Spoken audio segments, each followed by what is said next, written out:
តបងប្អូនដើរលេងភ្លុំហូបអាហាររបស់អ្នកភូមិនៅតាមតំបន់ផ្សេងៗពីគ្នាហើយដែលមានតម្លៃឈូសថ្លៃហើយឆ្ងាញ់ទាំងគុណភាពទាំងរសជាតិអែមហើយឆ្ងាញ់ចង់និយាយចឹងណា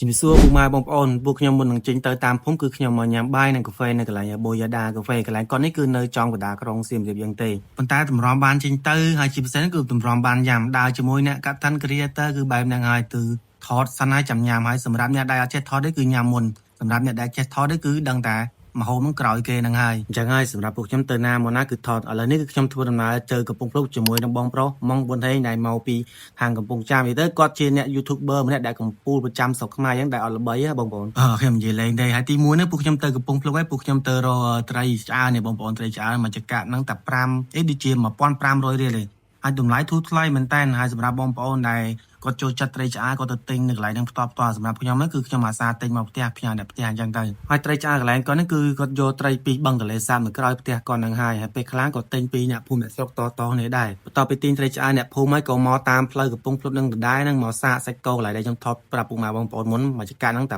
500រៀលទេហើយមើលទៅសាច់គោមួយចង្កាក់500រៀលគឺល្មមឯងប៉ុណ្ណឹងហើយក៏ហៅក្មេងៗមកជួយញ៉ាំទៀតដោយសារញ៉ាំអត់អស់ហ្មងមកកន្លែងគាត់ដាច់ហ្មងអញ្ចឹងបើដើរមួយខ្ញុំបើឡើងគីឡូឡើងអីកុំបន្ទោសខ្ញុំគឺខ្ញុំមកទទួលខុសត្រូវណាគិតខ្លួនឯង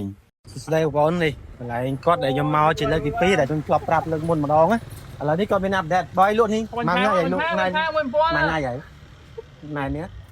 ដូចខ្ញុំមកលើកមុនមានតែបាញ់ឆៅហ៎ថ្ងៃចូលឆ្នាំអូថ្ងៃចាំថ្ងៃចូលឆ្នាំមកហ៎ថ្ងៃចូលឆ្នាំចុងក្រោយអូថ្ងៃចូលឆ្នាំចុងក្រោយនេះឥឡូវគាត់មានថ្ងៃ1500នេះ